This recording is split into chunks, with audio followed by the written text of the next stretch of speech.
प्रिय छात्रों, आप सबको मेरा प्रणाम।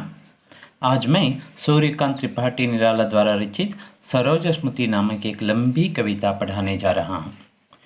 सरोज स्मृति उनका एक शोक गीत है। अपनी बेटी की मृत्यु के बाद उन्होंने जो वेदना झेली उसका वर्णन इस कविता के द्वारा प्रकट करते हैं। सरोज स्मृति, सरोज उनकी बेटी और बेटी की मृत्यु हुई है। मृत्यु के बाद निराला इस प्रकार अपने मन की भावनाओं को व्यक्त करते हैं। ऊन विंश पर जो प्रथम चरण, तेरा वह जीवन सिंधु तरन। तुमने ऊन विंश का मतलब है 19 वर्ष की आयु में प्रथम चरण रखा था। ಪ್ರಥಮ ಚರಣ್ 19 ವರ್ಷದಕ್ಕೆ ನೀನು ಮೊದಲು ಹೆಜ್ಜೆ ಇಟ್ಟಿದ್ದೆ ಅಂದರೆ 18 ವರ್ಷಗಳು ಪೂರ್ಣ ಆಗಿತ್ತು. 19ನೇ ವರ್ಷಕ್ಕೆ ಕಾಲಿಟ್ಟ ಕೂಡಲೇ तेरा वह जीवन सिंधु तरन, तुम्हारे जीवन की जो सिंधु यानी तरन यात्रा शुरू हो गई। इसका मतलब है तुम्हारी यात्रा यहीं पर अंत हो गई। तनये ली कर दृक्पात तरुण, हे मेरी बेटी, तनये का मतलब है बेटी, ली कर दृक्पात तुम मेरी ओर देखते हुए, दृक्पात करना दृष्टिपात करते हुए, मेरी ओर देखते हुए, तरुण जनक से जन्म की विदा अरुण, तुमने मुझसे विदा लेकर उस सूर्य तक जाने के लिए तैयार हो गई, यानी कि ज्योति की ओर तुम बढ़ी। जनक से जन्म की विदा, जनक मैं तुम्हारा जनक हूँ, मुझसे तुम विदा लेकर तुम चली गई। विदा अरुण, गीते मेरी, हे सरो तुम मेरी कविता हो।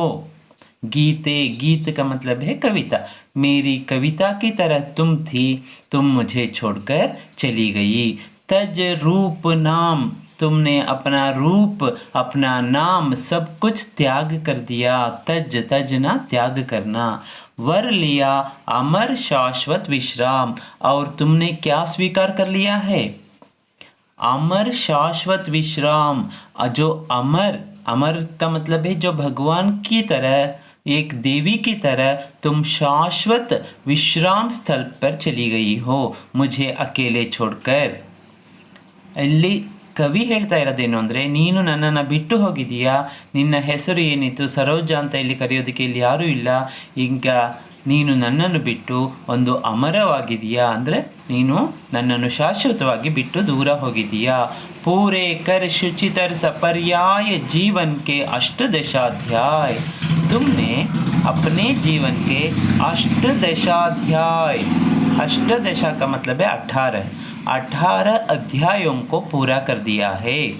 जैसे भगवत गीता के 18 अध्याय होते हैं, अध्याय है, उसी प्रकार तुमने अपने जीवन के 18 वर्ष पूरे करके, वो भी शुचिता शुभ्रता के साथ, इसका मतलब है तुम पवित्र थी, तुमने अपने जीवन के 18 वर्ष पूरे कर लिए हैं। चढ़ मृत्यु तरणी पर तूर्ण चरण, तुमने मृत्यु रूपी नौका पर अपने पैर रख कर तुम यात्रा शुरू कर दी है। इसका मतलब तुम चली गई हो, तुम मुझे छोड़कर चली गई हो। कह, यात्रा करते समय तुमने मुझसे क्या कहा? पिता, पूर्ण आलोक वरण, तुमने कहा हे पिता, पूर्ण आलोक वरण, मैं मर नहीं रही हूँ, आलोक वरण, मैंने पूरा प्रकाश अपने में समा लिया है। आलोक प्रकाश ज्योति, वरण, वरण करना अपने में लेना, वरण, मैंने पूरा प्रकाश अपने में ले लिया है, पूरी कांति पूरी ज्योति अपना ली है। करती हूँ मैं यह नहीं मरण, मैं प्रकाश तक जा रही हूँ, सूर्य से मिलने जा रही हूँ, वहाँ कोई अंधकार नहीं है, इसीलिए तुम इसे मरण ना मत दो। ನಾನು ಸಾಯ್ತಾ ಇಲ್ಲ, ನಾನು ಸೂರ್ಯನೊಂದಿಗೆ ಸೇರಕ್ಕೆ ಹೋಗ್ತಾ ಇದ್ದೀನಿ, ಆ ಪ್ರಕಾಶವನ್ನು ಪಡಿತಾ ಇದ್ದೀನಿ, ಅದಕ್ಕೆ ನೀನು ನನ್ನ ಸಾವನ್ನು ಸಾವು ಅಂತ ಹೇಳಬೇಡ, ನಾನು ಸತ್ತಿಲ್ಲ. क्योंकि मेरा वरण किसके साथ हो रहा है? एक प्रकाश के साथ, एक ज्योति के साथ हो रहा है। मैं यह नहीं मरण, सरोज का ज्योतिष शरण तरण। मैंने, सरोज कौन है यहाँ? कवि की बेटी। सरोज का ज्योतिषमयी ज्योति की शरण में जा रही हूँ, ज्योति प्रकाश की शरण में मैं जा रही हूँ। यहाँ जाने से मेरा तरण होगा, उद्धार ही होगा, यह मेरा मरण कभी नहीं हो सकता। इसलिए हे पिता, तो चिंता करने की कोई ज़रूरत नहीं है। ನಾನು ಸಾಯೋದಿಲ್ಲ, ನನಗೆ ನನ್ನ ಬಗ್ಗೆ ನೀನು ಯೋಚಿಸುವ ಅಗತ್ಯ ಇಲ್ಲ। अशब्द अधरों का, लेकिन कवि के लिए ये शब्द अशब्द की तरह, इसका मतलब अच्छे शब्द नहीं है। बेटी से अलग होना, बेटी खुद से कवि से अलग होना अच्छी बात नहीं है। अधरों का सुना, तुम्हारे अधरों से मैंने ये शब्द सुने, वो भाषा सुनी। मैं कवि हूँ, पाया है प्रकाश, मैंने कुछ अहरह रह निर्भर। मैंने तुमसे प्रकाश पाया है, मेरे लिए ज्योति तुम थी। पत्नी के मरने के बाद मेरे लिए कोई दूसरी नहीं थी, तुम ही मेरे लिए ज्योति स्वरूप थी। इसलिए मैंने तुमसे प्रकाश पाया है, ज्ञान पाया है। मैंने कुछ अहरह निरंतर, लगातार, रह निर्भर, मैं तुम पर निर्भर थी। तुम्हारे बिना जीने की शक्ति मुझ में नहीं है। अहरह रह निर्भर, ज्योतिष तरणा के चरणों पर मैं तुम्हें छोड़कर कैसे रह सकता हूँ।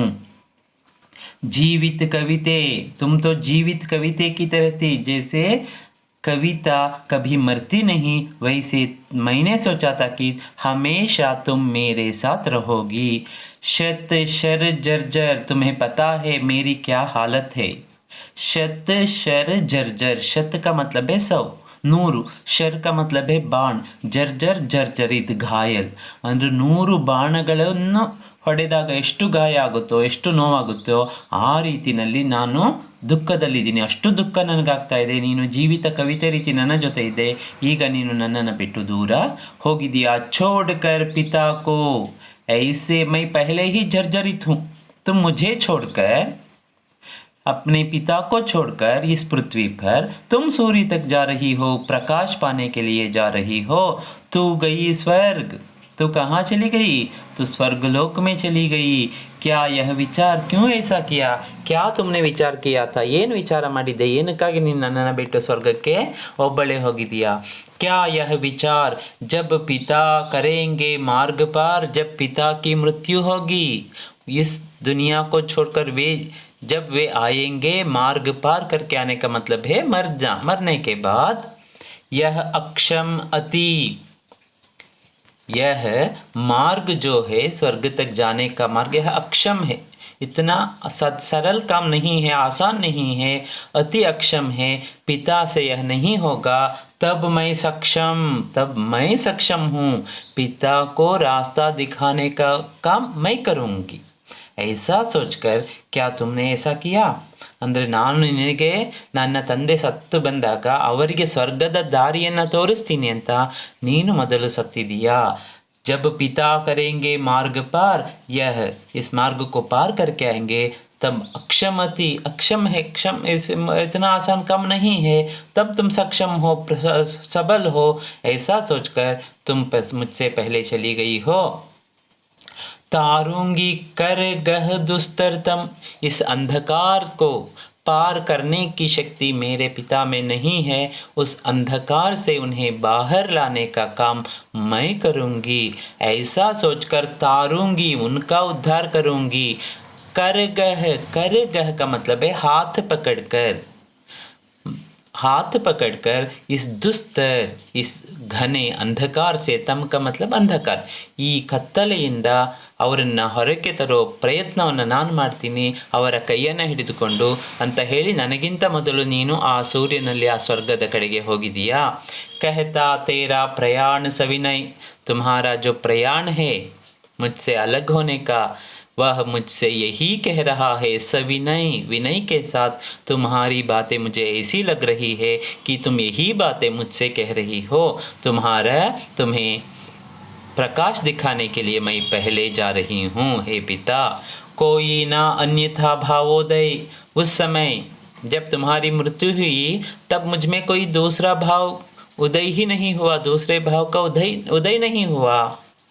ನನ್ನ ಮನಸ್ಸಿನಲ್ಲಿ ಬಂದ ಭಾವನೆ ಇದೇನೆ, ಅಂದರೆ ನನಗೆ ದಾರಿಯನ್ನು ತೋರಿಸೋದಕ್ಕೆ ನೀನು ನನಗಿಂತ ಮೊದಲು ಸತ್ತಿದೀಯಾ.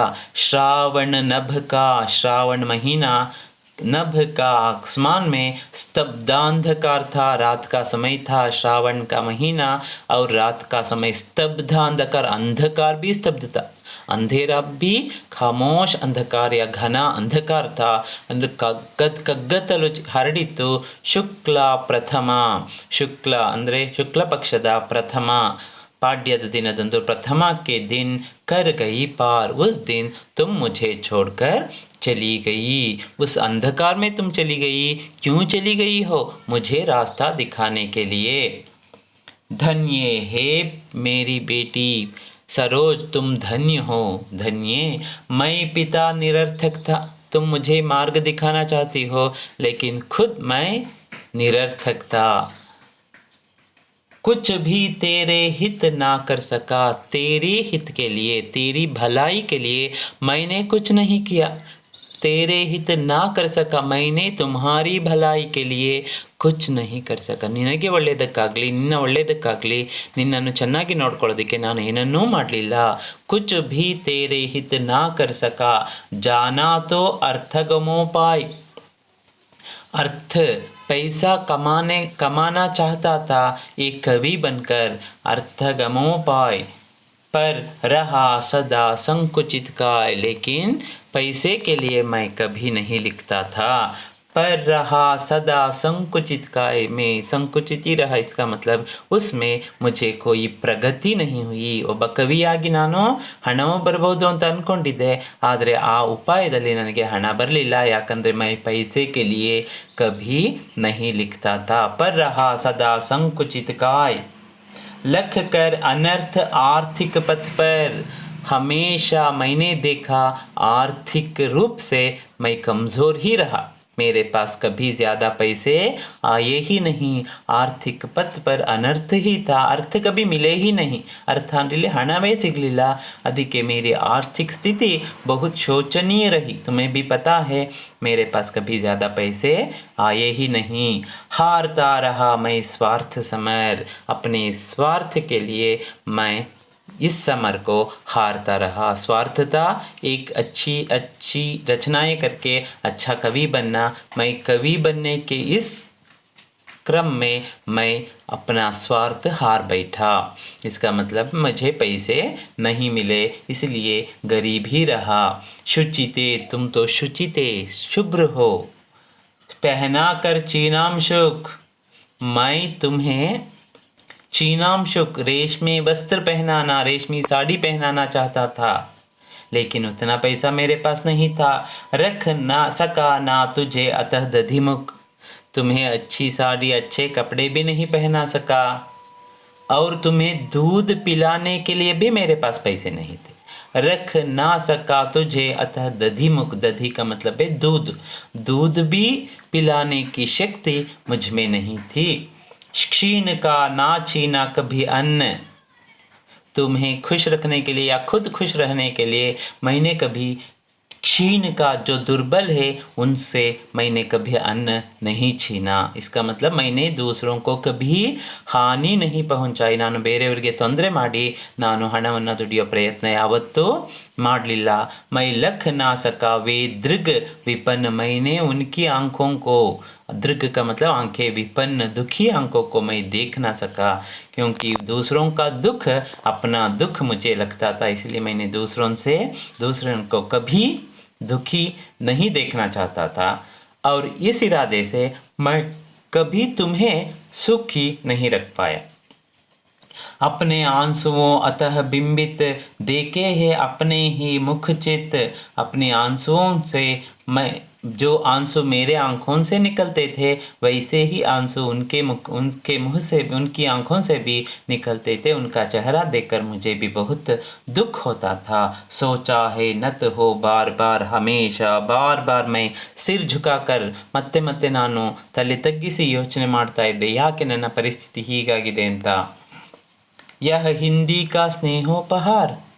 हिंदी में रचना करने की, हिंदी कवि बनने की मेरी जो इच्छा थी उसका उपहार क्या यही है? ಇದೇನಾ ನನಗೆ ಹಿಂದಿಯಿಂದ ನನಗೆ ಸಿಕ್ಕಿದ ಗಿಫ್ಟ್? ಉಪಹಾರ ಅಂದರೆ ಕೊಡುಗೆ ಇದೇನೇನಾ? ಅಂದರೆ ನನಗೆ ಜೀವನ ಸಾಗಿಸೋದಕ್ಕೂ ಕಷ್ಟ ಆಗ್ತಿದೆಯಲ್ಲ. ಯಾಕೆ ಈ ಪರಿಸ್ಥಿತಿ ಬಂದಿದೆ ಅಂದರೆ, इन्होंने जो रचनाएं की थी वह मुक्त छंद की रचनाएं थी. ಮುಕ್ತ ಛಂದ ಅಂದರೆ ಯಾವುದೇ ರೀತಿಯ ಛಂದದ ಬಂಧನವಿಲ್ಲದೆ ರಚನೆ ಮಾಡ್ತಾಯಿದ್ರು. ಇವರ ರಚನೆಗಳು ಆಗಿನ ಕಾಲಕ್ಕೆ ಯಾರಿಗೂ ಇಷ್ಟ ಆಗಲಿಲ್ಲ, ಅಂದರೆ ಅದನ್ನು ಅಕ್ಸೆಪ್ಟ್ ಮಾಡ್ಕೊಳ್ಳೋ ಸ್ಥಿತಿನಲ್ಲಿ ಯಾರೂ ಇರಲಿಲ್ಲ. ಅದಕ್ಕೋಸ್ಕರವಾಗಿ ಇವರ ಯಾವುದೇ ಕವಿತೆಗಳಿರ್ಬೋದು ಅದನ್ನು ಪ್ರಕಾಶನ ಆಗ್ತಿರಲಿಲ್ಲ. ಅಂದರೆ ಪತ್ರಿಕೆಗಳಿಗೆ ಕಳಿಸಿದರೆ ಅದನ್ನು ವಾಪಸ್ ಕಳಿಸ್ಬಿಡ್ತಾಯಿದ್ರು, ಅಂದರೆ ಇವರಿಗೆ ಹಣವೇ ಸಿಗ್ತಾ ಇರಲಿಲ್ಲ. ಫಿರ್ ಭಿ ಇನ್ಹೋನೆ ಲಿಖನಾ ನಹಿ ಛೋಡಾ, ಯಹ ನಹಿ ಹಾರ್ ಮೇರಿ, यह मेरी हार नहीं है. इतना सब कुछ होने के बाद भी मैं हार नहीं मानूंगा. भास्वर वह रत्नाकर लोकोत्तर वर, यह तो लोकोत्तर दूसरे लोक में मेरे लिए वह वर ही होगा. मैं कभी हार नहीं मानूंगा, रत्न का हार होगा मेरे लिए दूसरे लोक में. अन्यथा जहाँ है भाव शुद्ध साहित्य कला कौशल प्रबुद्ध, क्योंकि मेरा साहित्य मेरा भाव शुद्ध था, साहित्य में कला थी, कौशल था, प्रबुद्ध साहित्य, अच्छा साहित्य लिखता था. पैसे के लिए मैंने कभी बुरा साहित्य लिखा नहीं, अच्छा साहित्य, प्रौढ़ साहित्य मैं लिखता चला. दिए हुए मेरे प्रमाण कुछ वहाँ प्राप्ति को समाधान, यहाँ मेरे लिए प्राप्ति तो कम हुई है, फिर भी मेरे लिए समाधान है, मेरे मन में चैन है कि मैंने अच्छा एक प्रौढ़ प्रबुद्ध साहित्य की रचना की है. कुछ वहाँ प्राप्ति को समाधान, पार्श्व में अन्य रख कुशल हस्त, इन सब को मैंने बाजू में रख लिया, इसका मतलब उसके बारे में सोचा नहीं. रख कुशल हस्त गद्य में पद्य में समाभ्यस्त, गद्य की रचनाएं करता रहा, पद्य में भी मैं अभ्यस्त रहा, रचनाएं करता रहा. देखे वे हंसते हुए प्रवर, जो रहे देखते सदा समर, वे कुछ लोग मुझे देखकर हंसते थे. इसी रचना को मैं जब संपादक लौटाते थे उसे देखकर लोग हंसते थे, फिर भी मैं इस समर में मैं जो रहे देखते रहे सदा समर. समर का मतलब है युद्ध की तरह मेरा संघर्ष था मेरा जीवन, उसे देखकर कई लोग हंसे हैं, फिर भी मैं अपने मार्ग से विचलित ಕಭಿ ನಹಿ ಹುವಾ. ಅಂದರೆ ನಾನು ನನ್ನ ಮಾರ್ಗದಿಂದ ಯಾವತ್ತೂ ವಿಚಲಿತನಾಗಲಿಲ್ಲ, ನಾನು ನನ್ನ ಪ್ರಯತ್ನ ಮಾಡ್ತಾ ಇದ್ದೆ, ಅದಕ್ಕಾಗಿ ನಾನು ನಿನ್ನನ್ನು ಸಂತೋಷದಿಂದ ಇಟ್ಕೊಳ್ಳೋಕ್ಕೆ ಸಾಧ್ಯ ಆಗಲಿಲ್ಲ. इस प्रकार कवि सूर्यकांत त्रिपाठी निराला अपनी बेटी की मृत्यु के बाद जो वेदना उनके मन में आई है उसे यहाँ प्रकट कर रहे हैं. जो शेष भाग है उसे अगले वीडियो में मैं आपको बताऊँगा. आप सबको धन्यवाद.